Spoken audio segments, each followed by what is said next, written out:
আসসালামু আলাইকুম। সংবাদে আপনাদের সবাইকে স্বাগত জানাচ্ছি। আমি ফিরোজ তোহা। শুরুতেই সংবাদ শিরোনাম। বাংলাদেশের সর্বশেষ গুরুত্বপূর্ণ আপডেট সংবাদে আপনাকে স্বাগত। শুরুতেই সংবাদ শিরোনাম, পরে বিস্তারিত। শুরুতেই জানাবো, ঘরে আগুন লাগলে কেউ রক্ষা পাবে না বললেন ডক্টর মোহাম্মদ ইউনূস। এরপর জানিয়ে দিব, নতুন উপদেষ্টাদের নিয়ে অভিযোগ এলে খতিয়ে দেখব বললেন মাহফুজ আলম। অন্তর্বর্তীকালীন সরকারের উপদেষ্টা মাহফুজ আলম বলেছেন, জনগণের পক্ষ থেকে জনগণের মনোনীত সরকার আমরা, জনগণের প্রতিনিধিত্ব করার জন্যই আমরা। নতুন যাদের উপদেষ্টা নিয়োগ দেওয়া হয়েছে, আশা করি বাংলাদেশের জনগণ তাদের কাজ দেখে বিচার করবে। এদিকে সাবেক এমপি আলী আজম মুকুল গ্রেপ্তার। আওয়ামী লীগের প্রবীণ রাজনীতিবিদ ও সাবেক মন্ত্রী তোফায়েল আহমেদের ভাতিজা ভোলা ২ আসনের সাবেক সংসদ সদস্য আলী আজম মুকুলকে গ্রেপ্তার করেছে র্যাব। এদিকে উপদেষ্টাদের আশ্বাসে হাসপাতালে ফিরলেন আহতরা। উপদেষ্টাদের আশ্বাসে হাসপাতালে ফিরেছেন ছাত্র জনতার অভ্যুত্থানে আহত ব্যক্তিরা। এর আগে দাবি অনুযায়ী উপদেষ্টারা না আসায় মধ্যরাতেও সড়কে অবস্থান নিয়ে থাকেন তারা। জানাবো, অস্ত্র হাতে টিকটক ভিডিও ভাইরাল, গ্রেপ্তার ৫ কিশোর গ্যাংয়ের সদস্য। চাঁদপুরে অস্ত্র হাতে টিকটক ভিডিও করার পর সেটি ভাইরাল হয়। ৫ কিশোর গ্যাংয়ের সদস্যকে গ্রেপ্তার করেছে পুলিশ। ১৩ নভেম্বর বিকেলে মামলার দায়েরের পর গ্রেপ্তারকৃতদের জেল হাজতে প্রেরণ করা হয়। এবং সর্বশেষ জানাবো, লেবাননে ৬ ইসরায়েলি ইহুদি সেনা নিহত।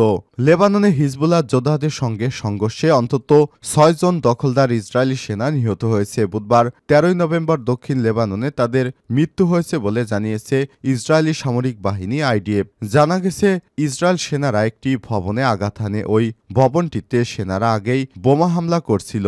অভিযানের সময় ইসরায়েল বাহিনী ভেবেছিল ভবনটি খালি রয়েছে, তবে সেখানে প্রবেশের পর হিজবুল্লাহ যোদ্ধাদের মুখোমুখি পড়ে দখলদার ইসরায়েলি সেনারা। এ সময় প্রতিরোধ যোদ্ধাদের হাতে অন্তত ৬ জন ইসরায়েলি সেনা খতম হয়। প্রিয় দর্শক, এতক্ষণ শুনছিলেন সংবাদ শিরোনাম, এবারে বিস্তারিত। তবে তার আগে বন্ধুরা, অনুরোধ থাকবে এই সংবাদটিতে একটি লাইক দিন।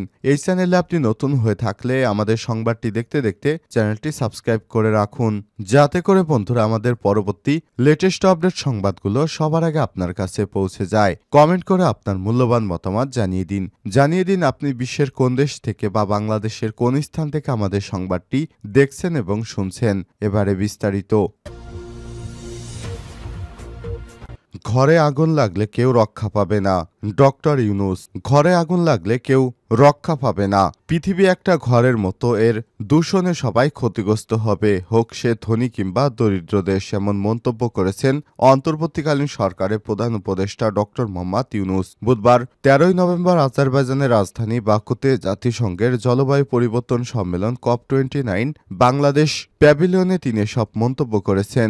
এর আগে ওয়ার্ল্ড লিডার্স ক্লাইমেট অ্যাকশন সামিটের উদ্বোধনী অধিবেশনে বক্তব্য রাখেন ডক্টর মোহাম্মদ ইউনূস। তৃতীয় বিশ্বের ক্ষতিগ্রস্ত দেশগুলো যেখানে আর্থিক প্রণোদনা এবং ক্ষতিপূরণ আদায়ের দাবি নিয়ে সরব, ঠিক সে সময় পরিবর্তনের নতুন তত্ত্ব তুলে ধরেন তিনি। প্রধান উপদেষ্টা বলেন, জলবায়ু পরিবর্তনের সমস্যাগুলো মানবসৃষ্ট।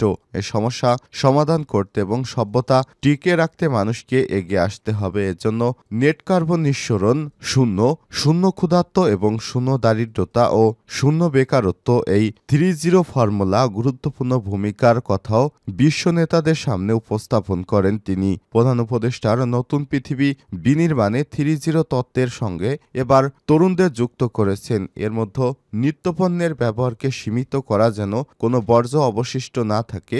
জীবনযাত্রা হবে শূন্য কার্বনের উপর ভিত্তি করে, যেখানে কোনো জীবাশ্ম জ্বালানি থাকবে না, শুধুমাত্র পুনঃব্যবহারযোগ্য শক্তি থাকবে ও প্রাথমিকভাবে সামাজিক ব্যবসার মতো ব্যক্তিগত পর্যায়ে শূন্য মুনাফার উপর ভিত্তি করে তৈরি করা। ডক্টর মোহাম্মদ ইউনূস আরো বলেছেন, আমরা এই পৃথিবী ধ্বংসের কারণে ইচ্ছাকৃতভাবে আমরা এটা করছি। এমন একটি জীবনধারা আমরা বেছে নিয়েছি যা পরিবেশের বিরুদ্ধে কাজ করে। এটিকে একটি অর্থনৈতিক কাঠামো দিয়ে ন্যায্যতা দিচ্ছি, যা পৃথিবী ব্যবস্থার মতো প্রাকৃতিক হিসেবে বিবেচিত হয়। পাশাপাশি পরিবেশ বিপর্যয়ের একটা বড় সমস্যা। এর থেকে উত্তরণের জন্য এখনই আমাদের সোচ্চার হতে হবে, তা না হলে জলবায়ু পরিবর্তনের যে করাল থাবা, এর থেকে কেউ রক্ষা পাবে না। আমি মনে করি জলবায়ু জলবায়ু পরিবর্তনের বিরূপ প্রভাব এটি কোনো ব্যক্তিগত সমস্যা নয় বা কোনো একটি জাতির একক সমস্যা নয়। এই উত্তরণ থেকে সবাইকে সম্মিলিতভাবে কাজ করতে হবে। নতুন উপদেষ্টাদের নিয়ে অভিযোগ এলে খতিয়ে দেখব মাহফুজ আলম। অন্তর্বর্তীকালীন সরকারের উপদেষ্টা মাহফুজ আলম বলেছেন, জনগণের পক্ষ থেকে জনগণের মনোনীত সরকার আমরা। জনগণের প্রতিনিধিত্ব করার জন্যই আমরা নতুন যাদের উপদেষ্টা নিয়োগ দেওয়া হয়েছে আশা করি বাংলাদেশের জনগণ তাদের কাজ দেখে বিচার করবে। যদি দেখি জনগণের পক্ষ থেকে কোনো অভিযোগ আসে তাহলে আমরা বিষয়টি খতিয়ে দেখব। বুধবার 13 নভেম্বর বিকেলে টাঙ্গাইল মাওলানা আব্দুল হামিদ খান ভাসানী মাজার জিয়ারত শেষে সাংবাদিকদের সব কথা বলেন তিনি। মাহফুজ আলম বলেন, মাওলানা ভাসানী আমাদের অনুপ্রেরণা হয়ে থাকবে আর আমরা আশা করি মাওলানা ভাসানী যে স্বপ্ন দেখিয়েছিলেন এই দেশকে নিয়ে তা বাস্তবায়ন করা হবে। এ সময় অন্তর্বর্তীকালীন সরকারের যুব ক্রীড়া এবং স্থানীয় সরকার পল্লী উন্নয়ন এবং সমবায় মন্ত্রণালয়ের উপদেষ্টা আসিফ মাহমুদ সজীব ভুঁইয়া বলেন, আমলাতন্ত্রের জনগণের সঙ্গে যে দূরত্ব রয়েছে সেটি বজায় রেখে চলত। জনগণের সেবক হিসেবে আপনাদের নিয়োগ দেওয়া হয়েছে, আপনারা সেভাবেই কাজ করবেন। আমরা চাই সব কর্মকর্তা জনগণকে যেন তাদের পাশে দাঁড়িয়ে সেবাটা দেন। প্রভুত্বমূলক জায়গা না থেকে সরকারের সঙ্গে জনগণের দূরত্ব যাতে কমিয়ে আনা যায় সেটার জন্য আমরা আরও পলিসি লেভেল করে কাজ করব। এই অভিযোগগুলো যাতে না থাকে, যেমনটা তথ্যের ঘাটতি বা তাদেরকে পাওয়া যায় না, যাতে কেউ বলতে না পারে কোনো সরকারি কর্মকর্তাদের পাওয়া যায় না। আপনারা ঠিকভাবে আপনাদের কাজটি করবেন। সাবেক এমপি আজম মুকুল গ্রেপ্তার। আওয়ামী লীগের প্রবীণ রাজনীতিবিদ ও সাবেক মন্ত্রী তোফায়েল আহমেদ এর ভাতিজা এবং ভোলাদুই আসনের সাবেক সংসদ সদস্য আলী আজম মুকুলকে গ্রেপ্তার করেছে র্যাব। বুধবার 13 নভেম্বর সন্ধ্যা 7টার দিকে রাজধানীর হাজারীবাগ এলাকা থেকে র্যাব 2 এর সদস্যরা তাকে গ্রেপ্তার করে। বিষয়টি নিশ্চিত করেছেন র্যাবের লিগ্যাল অ্যান্ড মিডিয়া উইং এর পরিচালক লেফটেন্যান্ট কর্নেল মোহাম্মদ মুনিম ফেরদৌস। র্যাবের পাঠানো বার্তায় জানানো হয়, আলী আজম মুকুল বৈষম্যবিরোধী ছাত্র আন্দোলনের সময় গত 19 জুলাই মিরপুরে সংগঠিত নাহিদুল ইসলাম হত্যা মামলার অন্যতম আসামি। জানা গেছে, আলী আজম পারিবারিকভাবে রাজনীতির সঙ্গে দীর্ঘদিন ধরে জড়িত ছিলেন এবং দৌলত খান পৌরসভার মেয়র হিসেবে দায়িত্ব পালন করেন। তিনি 2014 সালে সাধারণ নির্বাচনে প্রথমবারের মতো সংসদ সদস্য নির্বাচিত হন এবং পরবর্তী 2 নির্বাচনে পুনরায় সংসদ সদস্য পদে জয়ী হন। সম্প্রতি রাজনৈতিক পরিস্থিতিতে সরকারি চাকরিতে কোটা সংস্কার নিয়ে ছাত্র আন্দোলনের জেরে দেশে অসন্তোষের মধ্যে কয়েকজন শীর্ষ পর্যায়ের আওয়ামী লীগ নেতাকর্মী একের পর এক গ্রেপ্তার হচ্ছেন। উপদেষ্টাদের আশ্বাসে হাসপাতালে ফিরলেন আহতরা। উপদেষ্টাদের আশ্বাসে হাসপাতালে ফিরেছেন ছাত্র জনতার অভ্যুত্থানে আহত ব্যক্তিরা। এর আগে দাবি অনুযায়ী উপদেষ্টারা না আসায় মধ্যরাতেও সড়কে অবস্থান নিয়ে থাকেন তারা। সরকারের ভূমিকা এ পর্যন্ত যা হয়েছে এতে ক্ষুব্ধ হয়েছেন তারা। গত দিবাগত রাত 12:30টার পর বিছানাপত্র নিয়ে এসে রাজধানীর জাতীয় অর্থোপেডিক হাসপাতাল ও পুনর্বাসন প্রতিষ্ঠান পঙ্গু হাসপাতালের সামনে সড়কে অবস্থান করার ঘোষণা দেন আহতরা। এই বিক্ষুব্ধ ব্যক্তিদের কারো এক হাত নেই, এক পা নেই, কেউ বা হুইল চেয়ারে, আবার কারো চোখে ব্যান্ডেজ রয়েছে। পরে যুবক ক্রীড়া উপদেষ্টা আসিফ মাহমুদ সজীব ভুঁইয়া, উপদেষ্টা মাহফুজ আলম, আইন উপদেষ্টা অধ্যাপক ডক্টর আসিফ নজরুল, মৎস্য প্রাণী সম্পদ মন্ত্রণালয়ের উপদেষ্টা ফরিদ আক্তার এবং প্রধান উপদেষ্টার বিশেষ সহকারী অধ্যাপক মোহাম্মদ সাইদুর রহমান সেখানে যান। এই 5 উপদেষ্টার আশ্বাসেই আহতরা হাসপাতালে ফিরে যায়। এ সময় মাহফুজ আলম বলেন, বৃহস্পতিবার 14 নভেম্বর দুপুর 2টায় সচিবালয়ে আহতদের চিকিৎসায় উপস্থিতিতে বৈঠক হয়। কিভাবে এই আহতদের পাশে সরকার থাকতে পারে সে বিষয়ে সেখানে আলোচনা করা হয়। আইন উপদেষ্টা আসিফ নজরুল বলেন, আমাদের ব্যর্থতা আছে, ভুল আছে, আপনাদের প্রতি আমাদের অনেক বেশি দায়িত্বশীল হওয়া উচিত ছিল। আমরা চেষ্টা করেছি, চেষ্টার কোনো ঘাটতি ছিল না, কিন্তু আমরা করতে পারিনি। তিনি বলেন, আমি প্রধান উপদেষ্টার কাছে গিয়েছি, তিনি আন্তরিকতার সঙ্গে বলেছিলেন যে সবার চিকিৎসা সহ যা কিছু করা দরকার তা করেন।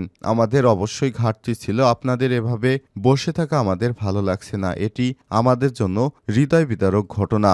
এর আগে আহতদের চিকিৎসার দাবি করেন। চিকিৎসায় নানাবিধ থেকে অবহেলার শিকার হচ্ছেন তারা। অন্তর্বর্তীকালীন সরকারের 4 জন উপদেষ্টা এসে তাদের সঙ্গে কথা বলে সুচিকিৎসার আশ্বাস না দেওয়া পর্যন্ত তারা অবস্থান কর্মসূচি পালন করবেন। এ সময় দাবি আদায় না হলে কঠোর কঠোর কর্মসূচিরও হুঁশিয়ারি দেন তারা। এক পর্যায়ে রাত 12টার দিকে সেখানে দ্বিতীয় দফায় ফোন। বৈষম্যবিরোধী ছাত্র আন্দোলনের আহ্বায়ক হাসনাত আব্দুল্লাহ তিনি বলেন, আন্দোলনকারীরা যে 4 জন উপদেষ্টাকে এখানে আসার দাবি জানিয়েছে তাদের মধ্যে 2 জন ঢাকার বাইরে, একজন বিদেশে, আরেকজন ক্যান্সারের রোগী। তারা চাইলে সদ্য নিয়োগপ্রাপ্ত স্বাস্থ্য উপদেষ্টার বিশেষ সহকারী এখানে আসতে পারবেন, আর তা না হলে বৃহস্পতিবার বেলা 2টা পর্যন্ত সময় দেওয়া যায়, তখন উপদেষ্টাদের সঙ্গে বসা যাবে। এ সময় বিক্ষুব্ধ আন্দোলনকারীদের পক্ষ থেকে সালমান নামের একজন বলেন, আমরা হাসনাত ভাইয়ের সঙ্গে একমত। কালকে 4 উপদেষ্টা আসা পর্যন্ত আমরা এখানে অবস্থান করব। হাসপাতাল থেকে বিছানাপত্র নিয়ে এসে সবাই সড়কে অবস্থান করবেন বলে জানান তিনি। সরকারকে হুঁশিয়ারি দিয়ে সালমান বলেন, এই সরকার আমাদের সঙ্গে যে তামাশা করছে তাতে হাসিনা সরকারকে যেভাবে হটিয়েছি সেভাবে এদেরকে সরাতে আমাদের সময় লাগবে না।